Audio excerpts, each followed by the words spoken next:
વિદ્યાર્થી મિત્રો, અમારી યુટ્યુબ ચેનલ ટીચિંગ વિથ સેલ્જિયમમાં આપનું હાર્દિક સ્વાગત છે. મિત્રો, આજે ટેટ 1 પરીક્ષાની તૈયારી કરતા મિત્રો માટે ધોરણ 3 થી 5 માં પર્યાવરણ એટલે કે આસપાસના વિષય વસ્તુના મોસ્ટ આઈએમપી એમસીક્યુ પ્રકારના પ્રશ્નોનું સોલ્યુશન કરીશું. જો વિદ્યાર્થી મિત્રો તમે પૂરો વિડીયો જોશો તો તમને ખ્યાલ આવશે અને તમારી જે આવનારી પરીક્ષા છે તેમાં પણ તમને ખૂબ જ મદદરૂપ બનશે. મિત્રો, આજે આપણે ભાગ નંબર 8 જોઈશું. જો ભાગ 1 થી 7 તમે વિડીયો ના જોયા હોય તો ચેનલમાં મૂકેલા છે, તે તમે જોઈ લેજો. મિત્રો, તમે ચેનલમાં નવા હો, ચેનલને હજુ સુધી સબસ્ક્રાઇબ ના કરી હોય તો ચેનલને સબસ્ક્રાઇબ કરવા વિનંતી, જેથી તમને જે નવી અપડેટો આવે છે તે અપડેટો મળતી રહે. મિત્રો, હવે વધુ સમય નહીં લેતા આપણે પ્રશ્નો જોઈશું. તેમાં પહેલો જ પ્રશ્ન: સૂર્યમણિ સાથે બાળકો જંગલમાં જઈને શું કરે છે? અહીં 4 ઓપ્શન આપેલા છે. તેમાં સાચો જવાબ આપશે ડી, ઉપરની ત્રણેય બાબતો કરે છે. એટલે કે કૂદે છે અને દોડે છે, વૃક્ષો પર ચડે છે, કુદુક ભાષામાં ગીતો ગાય છે. આગળ જોઈશું તો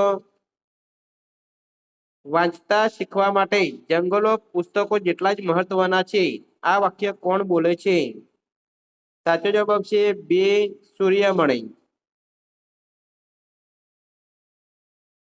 સૂર્યમણિ શાળાએ જતા શાળાનો સીધો રસ્તો પસંદ કરવાને બદલે જંગલનો રસ્તો પસંદ કરતી હતી, કારણ કે તો જવાબ આવશે સી, તેને જંગલ ખૂબ જ પસંદ હતા.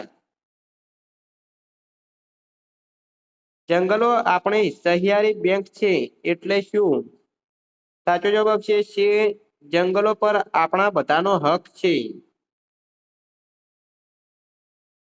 સૂર્યમણિને ભણવાનું મહત્વ કોણે સમજાવ્યું? સાચો જવાબ આપશે સી, મણિયા કાકાએ. બિશનપુરની શાળા જોઈને સૂર્યમણિને ખૂબ જ આનંદ થયો, કારણ કે જવાબ આપશે બે, તે શાળા ગાઢ જંગલોની નજીક હતી.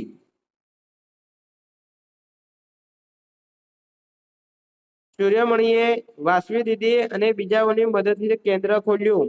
આ કેન્દ્રનું નામ શું હતું? સાચો જવાબ આપશે એ, તોરંગ. તોરંગનો કુદુક ભાષામાં શું અર્થ થાય? જવાબ આપશે સી, જંગલ.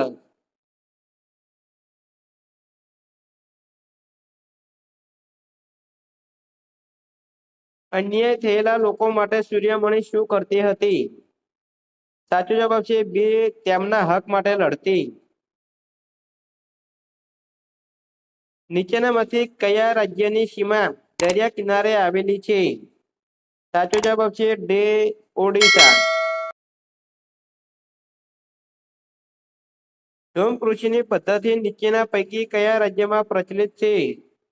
સાચો જવાબ આપશે એ, મિઝોરમ.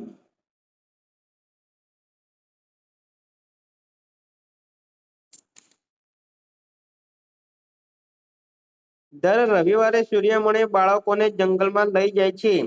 ત્યાં તે બાળકો શું શીખે છે? સાચો જવાબ આપશે બે, વૃક્ષો, છોડ અને પ્રાણીઓને ઓળખવાનું.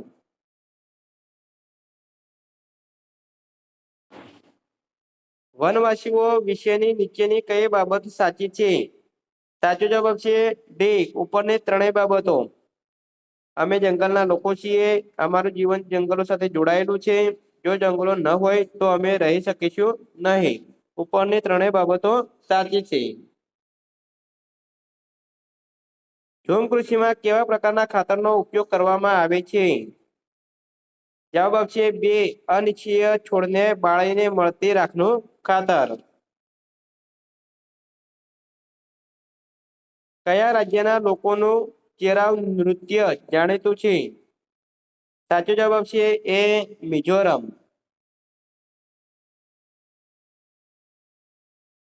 રમીલાબેન કુલદીપના ફોઈ છે, તો કુલદીપ રમીલાબેનને સગપણમાં શું થાય? સાચો જવાબ આપશે સી, ભત્રીજો. તમારા પપ્પાની બહેન તમારે સગપણમાં શું થાય? સાચો જવાબ આપશે સી, ફોઈ. સુરેશને 7 વર્ષની ઉંમરે પોલિયો થાય છે. આ અંગેનું કયું વિધાન સાચું છે? સાચો જવાબ છે ડે, તેના માતા પિતાને પોલિયો થયો હોય તે જરૂરી નથી.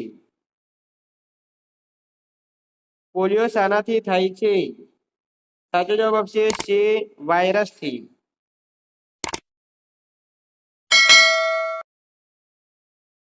મેન્ડલે વટાણાના છોડ પર કરેલા પ્રયોગોમાં લક્ષણોની એક જોડ ખોટી છે તે કઈ છે?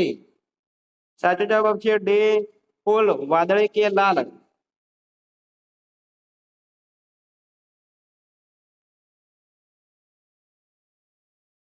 નીચેનામાંથી કયું લક્ષણ માતા કે પિતામાં હોય અને તે લક્ષણ સંતાનમાં પણ આવે તેમ કહી શકાય નહીં? સાચો જવાબ છે ડે, ચહેરા પર ગુમડાના ચાઠા. નીચેનામાંથી કયું લક્ષણ વારસાગત નથી? સાચો જવાબ છે ડે, પોલિયો થવો. પપ્પાના મમ્મીને શું કહેવાય? સાચો જવાબ છે સી, દાદી. રાજુભાઈના પુત્રનો પુત્ર શિવાંશ છે, તો રાજુભાઈ અને શિવાંશ વચ્ચે શું સગપણ હોય? સાચો જવાબ છે સી, દાદા પૌત્રનો. જાગુબેન એ કૃપાના મમ્મીના મમ્મી થાય છે, તો જાગુબેનની પુત્રી એ કૃપાને શું થાય? સાચો જવાબ છે ડી, મમ્મી અથવા માસી.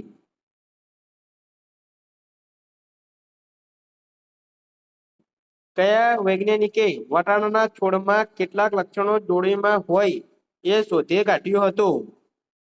સાચો જવાબ છે બે, મેન્ડલે. મિત્રો એ ભાગ 8 એમસીક્યુ પ્રકારના પ્રશ્નોનું સોલ્યુશન પૂરું થાય છે. જો મિત્રો વિડીયો સારો લાગ્યો હોય તો લાઈક કરો, શેર કરો ને સબસ્ક્રાઇબ કરો તથા ટેટ1 પરીક્ષાની તૈયારી કરતા તમારા મિત્રો સુધી પણ પહોંચાડો, જેથી તેઓ પણ ઘેર બેઠા સારી એવી તૈયારી કરી શકે. Thank you.